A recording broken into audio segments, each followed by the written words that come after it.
Mena-Watch, der unabhängige Nahost-Think Tank.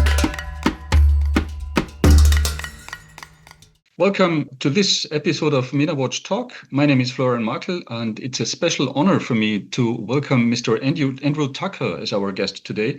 Andrew Tucker is a jurist and the director of the Hague Initiative for International Cooperation, THINK abbreviated, an organization founded in 2017. So first of all, Mr. Tucker, welcome and thank you very much for taking the time to join us. Thank you, Florian. It's good to be here. Your organization, THINK, describes itself as a global network of international law academics, practitioners, and experts in related disciplines.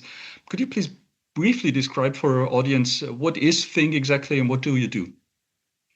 So we, as I said, it's a network. Really, we were triggered by what we see and we call lawfare within the United Nations. It's really the use and the misuse of the international legal institutions to push certain political or ideological agendas. Of course, using the legal system, there's nothing wrong with that. It happens all the time. Everybody does it. But we feel that when it comes to the Middle East generally, and certainly Israel, there are a lot of political agendas that are being pushed. It's widely recognized in the United Nations. And the legal system, particularly the international courts, but also national courts, the UN Human Rights Council, organizations and institutions like this are lobbied and manipulated to pursue those objectives. And our role is to analyze all of this and to put perhaps different perspective that is sometimes put out into the media and into the UN. We have a focus on Israel, but we look at the Middle East more generally. We do a lot of work also concerning Lebanon, Syria, Iran. We look at the conflict. We look at international humanitarian law, the laws of war, laws of armed conflict, but we look also at international human rights law. We look at other issues relating to the Israeli-Palestinian conflict, and trying really to unpack the legal issues to help lay people and lawyers to understand the dynamics of the discussion that is taking place. And we do that through our network of academics around the world and others from the legal profession, but also historians, sociologists, and others who participate in this initiative. You said it's all about combating the misuse of international law.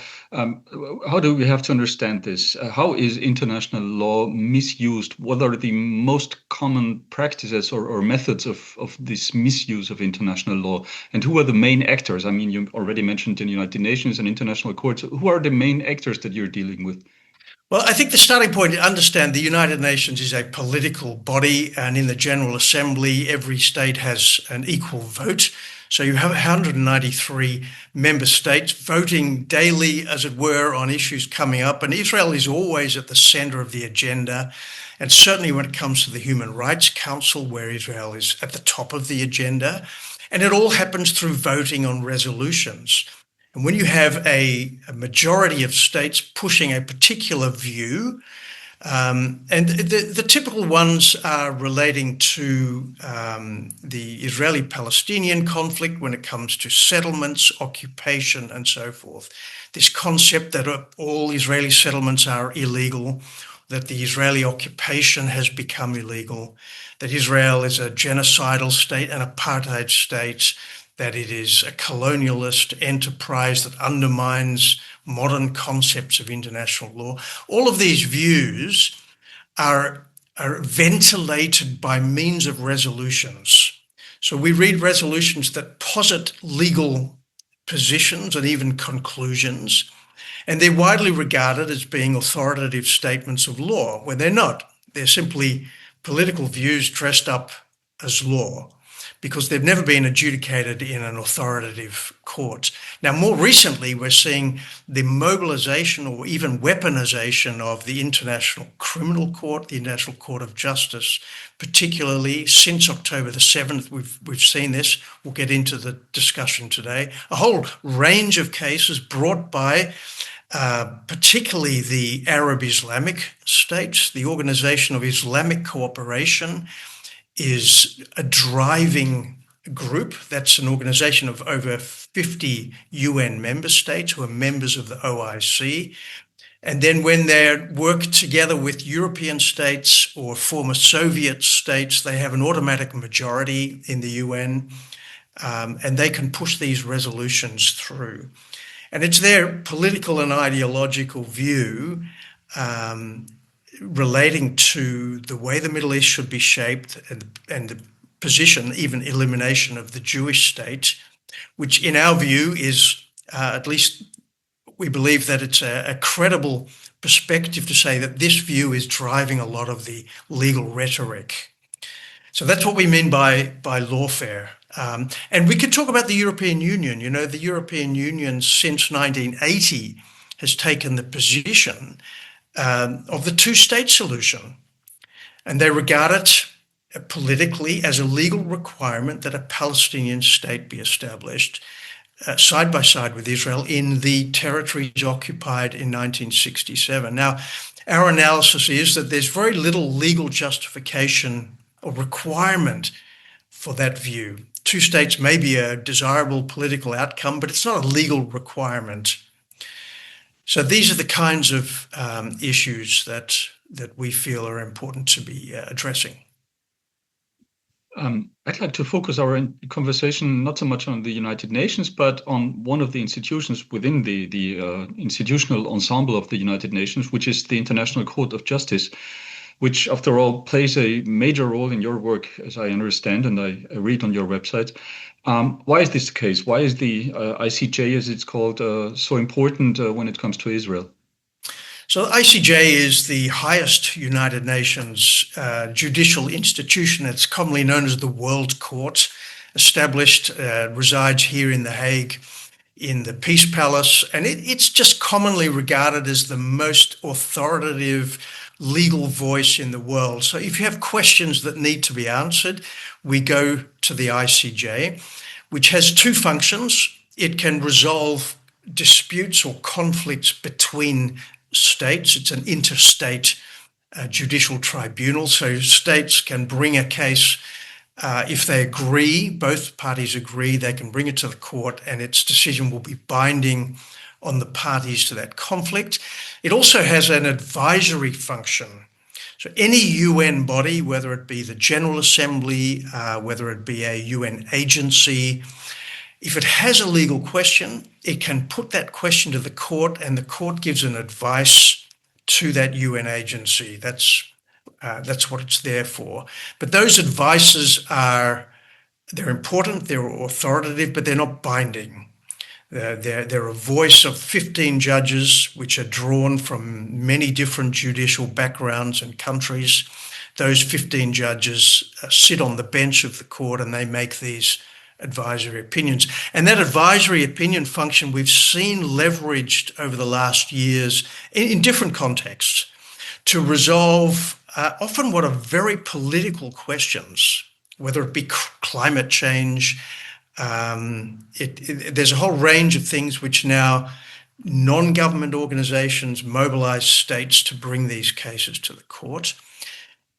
Back in 2004, there was a advisory opinion sought in relation to the Israeli-Palestinian conflict and the status of the security barrier that Israel was constructing in the Second Intifada.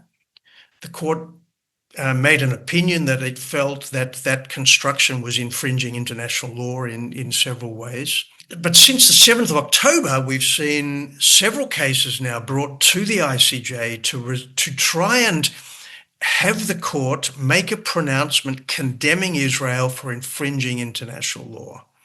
And they use that advisory opinion process to do it. And then secondly, we now see several states bringing genocide convention cases to the court. These are now contentious cases.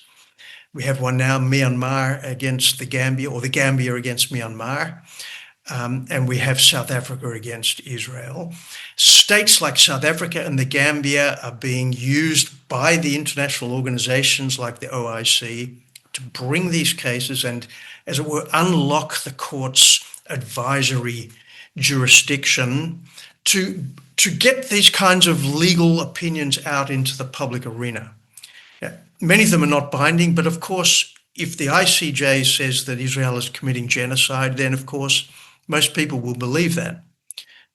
So it's an extremely important court, but it is at risk of being politicized and weaponized for political purposes.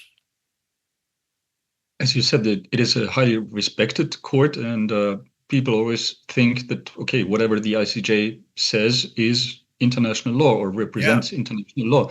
As I understand from your words now, is the ICJ really a neutral institution that does nothing but impartially administer justice, regardless of the issues or the parties involved, or is there also bias within the ICJ and its decisions or its advisory opinions?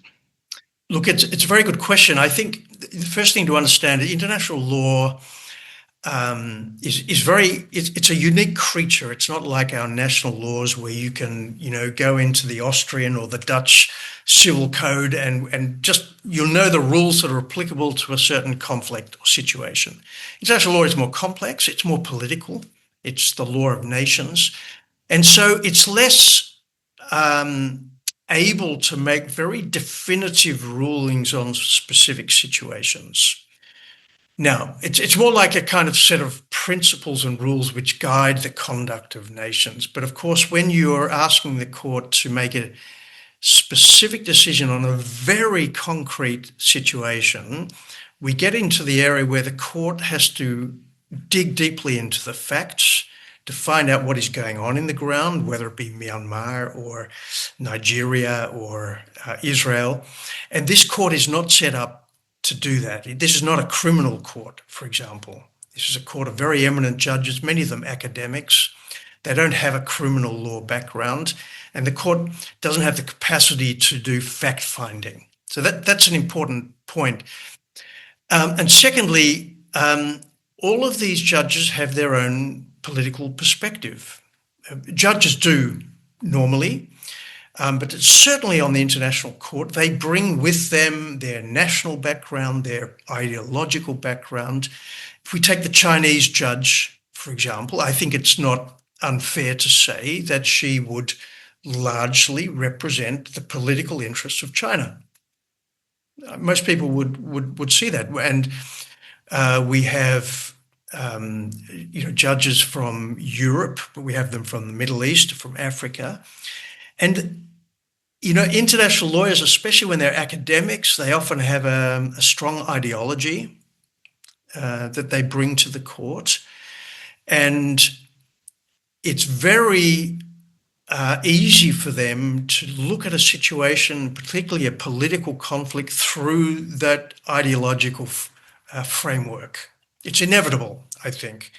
So we can call that bias, we can call that influence, but it shapes the way that the court is looking at situations. And I think it's becoming increasingly felt that the court is becoming politicized, and some of the judges are allowing themselves to be led by the interests of certain groups of states. When we're dealing with Israel and the Israeli-Palestinian conflict, oftentimes we're talking about cases that take place or happen during wartime, like after October 7th, for example.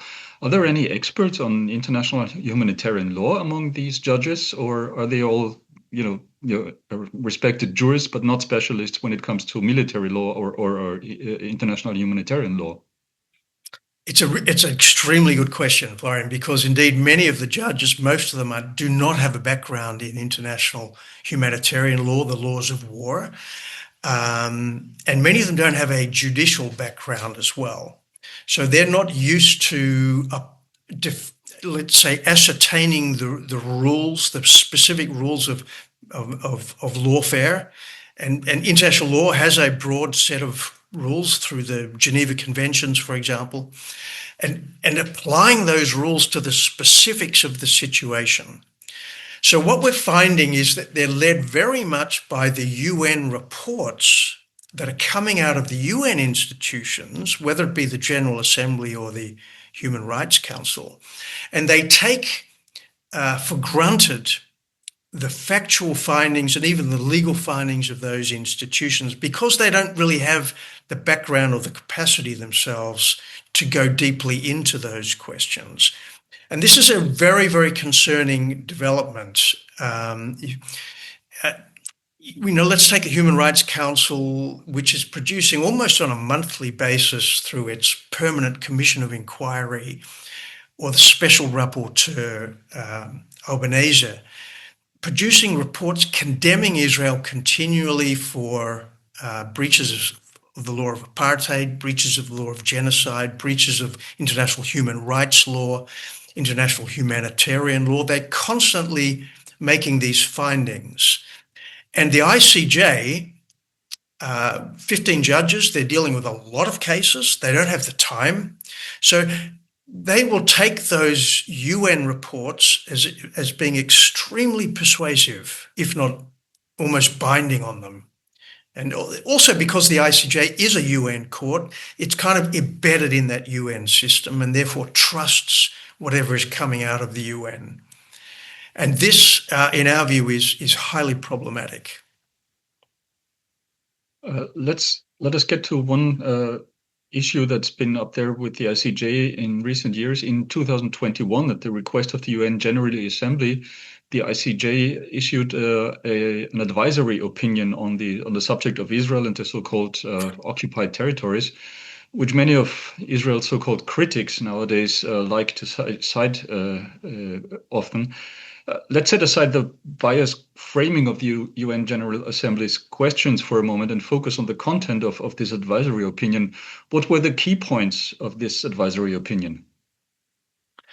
So the question, this was a question put by the General Assembly to the court to opine, to give a view on the what was called the legal consequences of Israel's illegal occupation of Palestinian territory.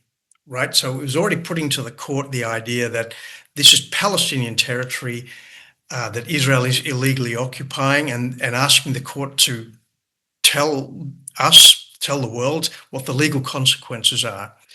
That meant, by definition, the court was being presented with a biased question. It was being prevented from going deeply into the question of, well, actually, who does the West Bank belong to?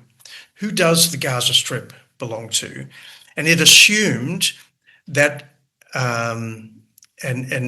arguments were put by the Palestinian Liberation Organization, which calls itself the State of Palestine, was able to participate in those proceedings, and they put the view that the Palestinians have a kind of absolute right to self-determination, which gives them a right to a state, and that state must encompass the total area of the territories occupied in 1967. So the court never did a real historical analysis of the history of this area, the history of the creation of the State of Israel, the Jordanian invasion in 1948, and so forth, and was able to come out with the statement, the conclusion that all the territory, West Bank, even East Jerusalem, belongs to the Palestinians and must become part of the Palestinian state. And as a result, Israel's occupation, according to a majority of judges, has become illegal. Israel must remove Israelis in those territories as soon as possible. Now, that's a highly controversial statement, and a number of the judges in the court were violently in opposition to that. They said this is a very, very poorly reasoned opinion for different reasons.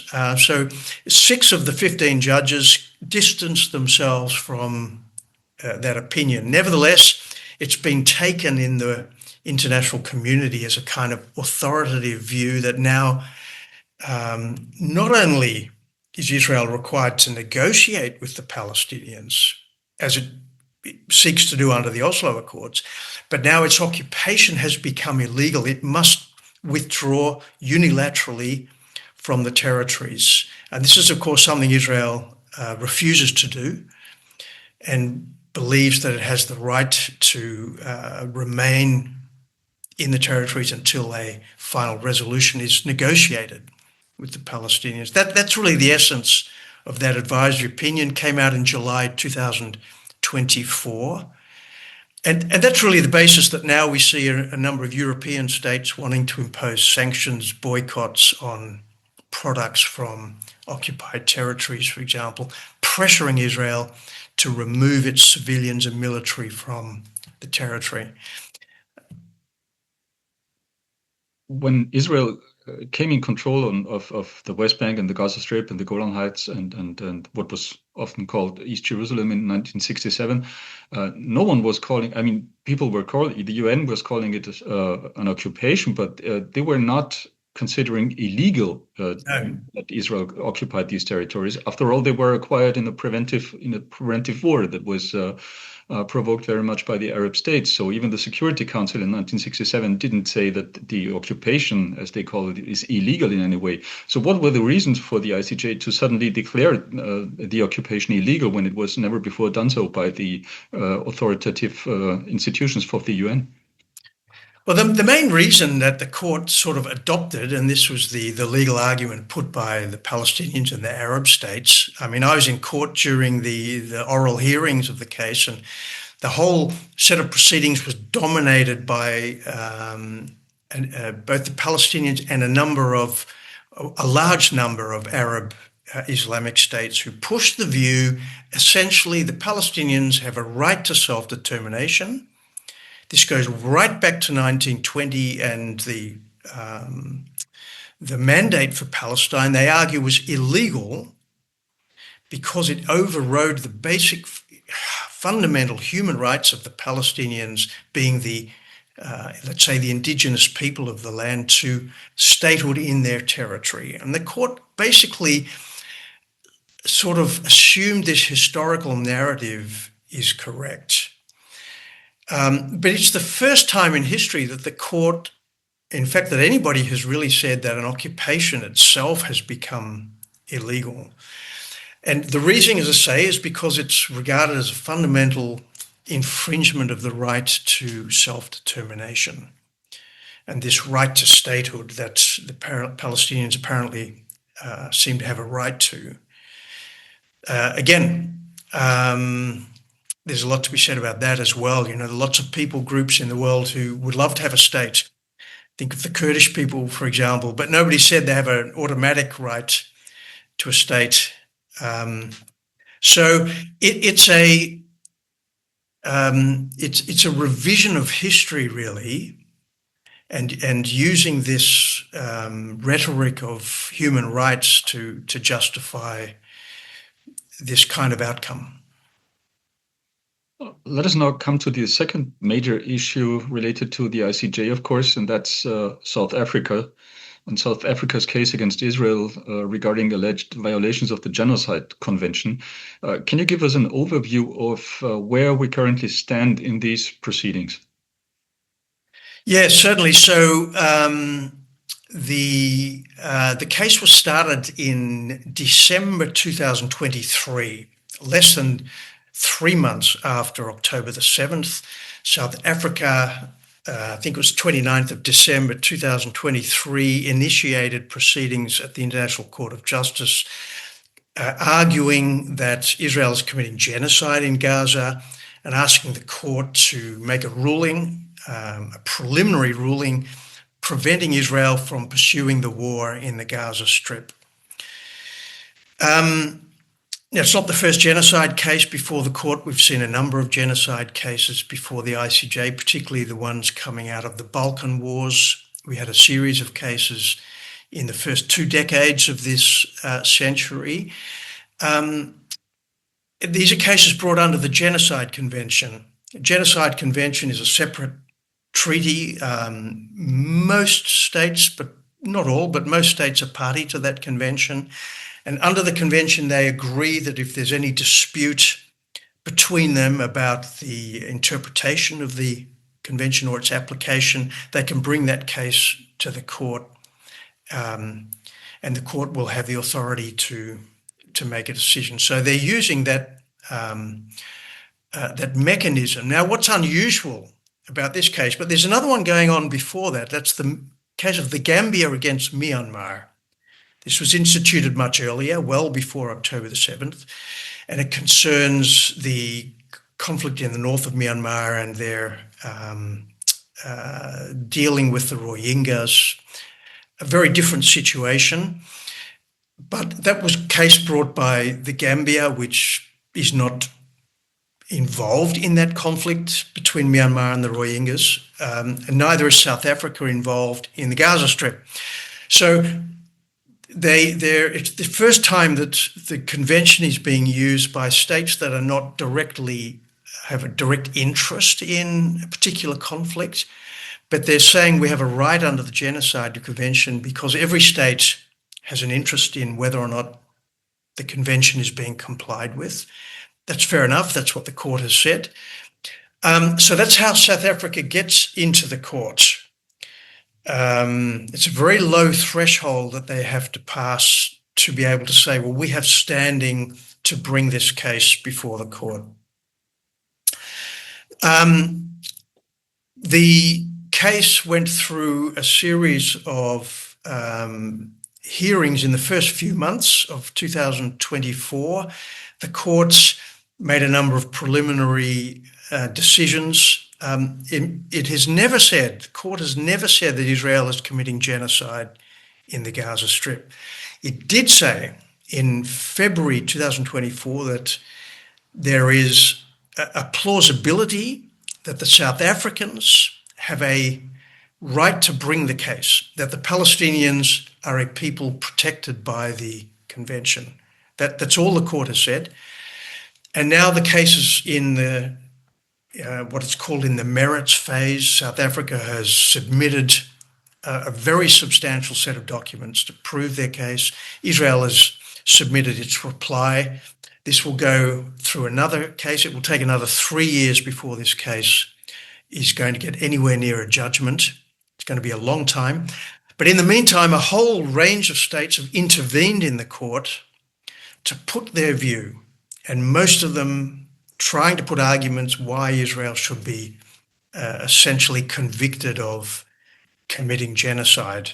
This is a very unique way that the convention is now being, I think we can say, used to effectively bring a legal determination of whether or not a state is committing genocide. And as I said, this court is not a court to resolve these kinds of criminal law issues. Genocide is part of international criminal law. So you have to understand the deep facts on the ground in order to make a determination whether or not Israel has the intention, or Myanmar in the case of the Rohingyas, the intention to eliminate or destroy a group as such.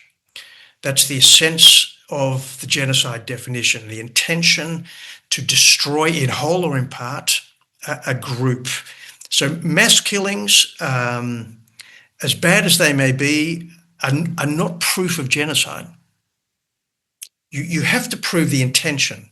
And this is the core issue at the moment in these cases. You said that there were a number of genocide cases brought before the court in the past, among them the International Special Tribunals for Rwanda and of course all the proceedings dealing with the Yugoslavian wars. But convictions for genocide have so far been rather rare. Yeah. Not least because it's not a common crime, and the courts have so far required very strict standards of proof to establish the all-important intent to commit genocide that you were talking about just a second ago. So based on the case law, it would be actually out of the question for Israel to be convicted, wouldn't it? Well, you would think so, but you're absolutely right to say that the standard has been set extremely high by the courts. It's a criminal law standard. You have to prove beyond reasonable doubt that an individual or members of the government or people responsible, because it's a criminal law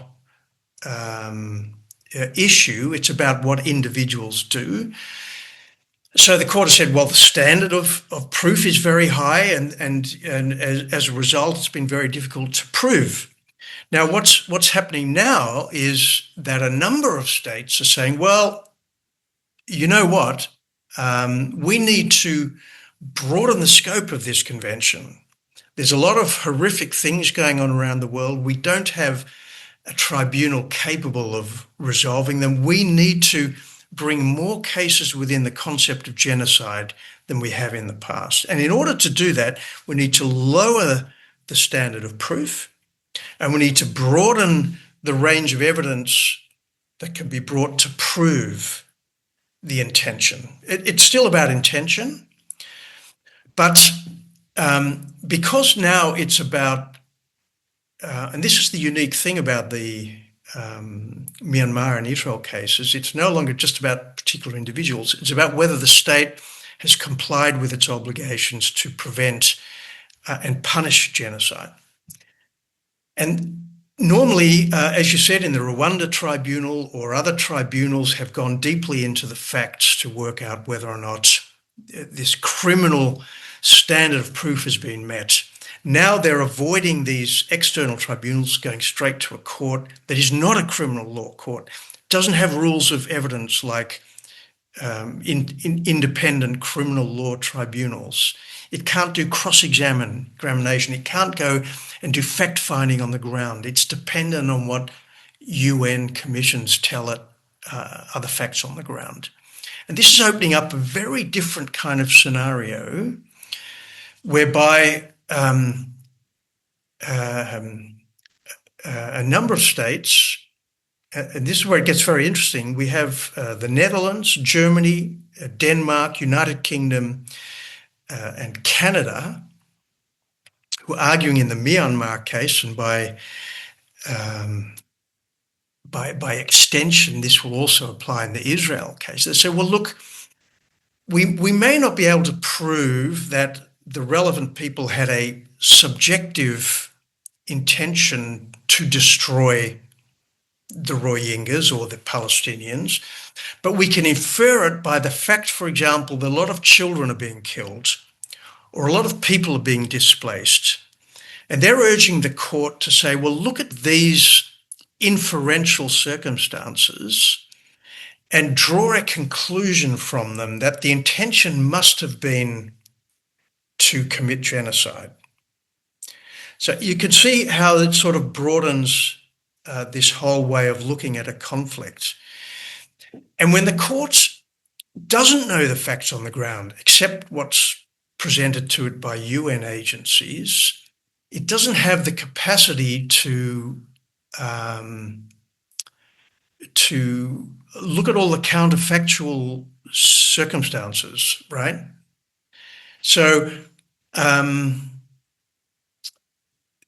if the court goes down this route, and we don't know whether the court will because the Myanmar decision hasn't been made yet, it will come out in October. But if it goes down this route of broadening the definition, lowering the sort of standard of evidence, then that will be the test that will be applied in the South Africa-Israel case. And then it becomes much more possible that Israel will, in fact, be held to have failed in its obligations to prevent genocide. So we have a whole new situation here. So we could say that this Myanmar case somehow lays the groundwork for a conviction of Israel later on, or it could be laid via this Myanmar case. But with the active assistance of states like, as you said, Germany and other Western nations, is that what's taking place? And why are they doing it? Yeah, it's a super question. And we don't know the answer, except that we understand that a lot of this has been driven actually by the Netherlands. We have a very, let's say, activist legal department within our Ministry of Foreign Affairs in the Netherlands. They reached out to a number of other states, including Germany and Canada and the UK, to join them in putting this view to the court. And it's a view that's represented broadly in the academic world. Those who have, let's say, a more progressive activist perspective is that in order to, and it's in a sense understandable, in order to bring to account the perpetrators of these gross crimes and abuses of international law, we need to give the ICJ, the International Court of Justice, a broader jurisdiction. This has partly got to do with the failure of the International Criminal Court to do its job of really convicting criminals of war crimes, crimes against humanity, genocide, and so forth. So the courts, people are looking now more to the ICJ as being the mechanism to bring to justice these gross violations. But the danger of doing that is you're empowering a court really to do something it's not equipped to do. As I said, it's not a criminal court. It doesn't have the rules and the procedures really that it needs. So it becomes a very political kind of process. So I think the European states that I mentioned put this view to the court, and they did this before the South Africa case really was up and running. They put it, I think many of them had the Israel case in mind. They were seeking the court to make a ruling that would lay the foundations for the Israel case to be more likely to convict Israel. On the other side, we know the Islamic states very much have that agenda. Why is the Organization of Islamic Cooperation effectively funding the Gambia to bring a case against Myanmar? Why is it effectively funding South Africa and Iran, Qatar, many of these states, to bring the case against Israel? Well, we know they have a political agenda when it comes to Israel.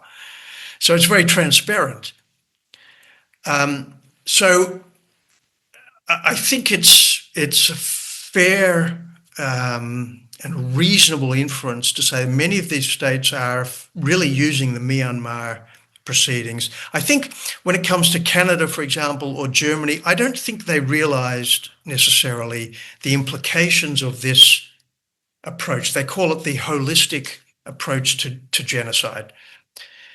And of course, Germany has a big interest in this because Germany's facing its own allegations brought by Nicaragua that it is responsible for enabling Israel to commit genocide. So if the court's going to broaden the definition, it's going to be more likely that Germany itself will be held to have infringed its obligations under the Genocide Convention. So it goes completely against the interests of Germany, and yet they're the ones who are participating in putting this case. It's quite strange, actually. Who is it who is actually doing the case?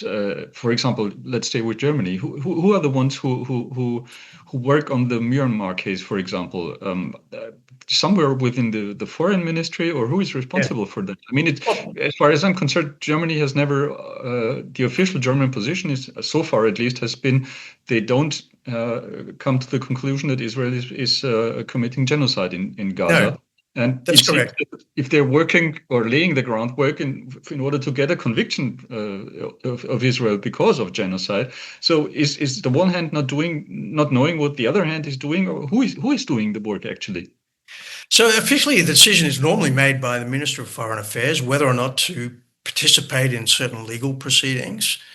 So in the Myanmar case, it would have been a decision made by the Minister of Foreign Affairs at the time. We're going back now to 2024 to make an intervention in those proceedings, and they would have done that on the advice of their legal department. So the lawyers are asked to advise, should we do this? What is the case? What is in Germany's interests? And what does international law tell us about the law of genocide? And It seems, and I'm not saying that the German lawyers had an intention to use this to influence the Israel case. I don't know. But it's highly possible that they were influenced by it. But either way, they seem to have persuaded the foreign minister to allow them to intervene in the ICJ case. You'll find that most of the documents are signed by the main legal advisors within the Ministry of Foreign Affairs. I don't know off the top of my head if in Germany's case that was the legal advisor. It certainly was. The Dutch document was signed by the lead lawyer on the case. The same in Canada, so I assume it's the same in Germany. And I think, to be honest, when this happens, the political leaders often don't understand the implications of what they're doing. And I suspect that in late 2024, when Germany put this position to the court in the Myanmar case, they may not have realized what the implications would be for Germany in the Israel case and the case of Nicaragua against Germany. But clearly, there is an influence. It is going to be highly influential. And it would be very interesting to know what the position is of the German government at the moment. By the way, the Nicaragua case is on the agenda of the court in the next couple of weeks. There'll be hearings. Germany is arguing that Nicaragua doesn't have a case. Germany shouldn't be in court. This whole thing should be thrown out, but we'll see if the court accepts that argument. Going back to the Myanmar case, you said the ruling is expected to be given in October. What's your guess? Will the court go down that road in direction of a, as you said, a more holistic interpretation of the Genocide Convention, or what do you think? Look, personally, I think that we will find a majority of judges who will support the conclusion that Myanmar is committing genocide. We don't know because we don't know exactly, but we know that the decision is being prepared at the moment. I think if you look at the judges on the court, you look at the questions that they asked during the legal proceedings, if you look at their background, the things they've said in the past about genocide and so forth, I'm pretty sure it'll be, I'm not pretty sure, but I think it's a strong chance that a majority of the 15 judges, so at least 8, will come down. And I think, many of these are academics, so that they tend to have a very progressive, almost an activist view of the law and a view of the court's jurisdiction. They're looking to broaden it. So I think looking at those judges, it's quite possible we'll see a judgment that lays the foundation for, in a very academic way, of broadening this concept of genocide. And if so, obviously that's going to influence future cases. But would it be necessary in the Myanmar case to broaden the approach? Yeah, that's a good question. I don't think so necessarily. I'm not an expert on the Myanmar case, but it would seem to me quite possible. There was a UN fact-finding mission on this case at the time of the conflict. They reached the conclusion there are reasonable grounds to conclude that Myanmar, or certain elements within the Myanmar leadership and army had an intentional genocide intent. It's quite possible that fact-finding commission did a more rigorous examination of the facts than is the case in the Israel situation, where the UN bodies haven't had access to the facts on the ground in the same way. So I think it would be possible, even without even on the existing jurisprudence concerning genocide defined Myanmar guilty. So again, I think it will be driven perhaps not so much by whether that conflict that decision can be resolved, but by looking more generally at, well, what do we want with this genocide convention? Where are we heading? And this idea that the court should be looking more and more at factual things that start to look like genocide, because it's our only forum for determining on the issue, or it's becoming our only forum. Well, definitely a very fascinating and interesting point, and we'll definitely keep following up on this. I'd like to take the opportunity to thank you, Mr. Tucker. I think our viewers had the opportunity to learn quite a bit from our conversation today. So thank you very much once again for taking the time to be our guest. It's a pleasure. It's a pleasure. Thank you so much, and happy to talk to you about these very, very interesting developments. And finally, to you, dear viewers, as always at this point, here's our request. If you enjoyed this video, please give it a thumbs up, leave a comment in the comment section below, or subscribe to our channel if you haven't already done so. Thank you very much for your attention, and see you in the next video. Mena-Watch, der unabhängige Nahost-Think Tank. Besuchen Sie auch unsere Website. Dort finden Sie täglich neue aktuelle Berichte und ausführliche wissenschaftlich fundierte Hintergrundanalysen zur Geschichte und Gegenwart der MENA-Region.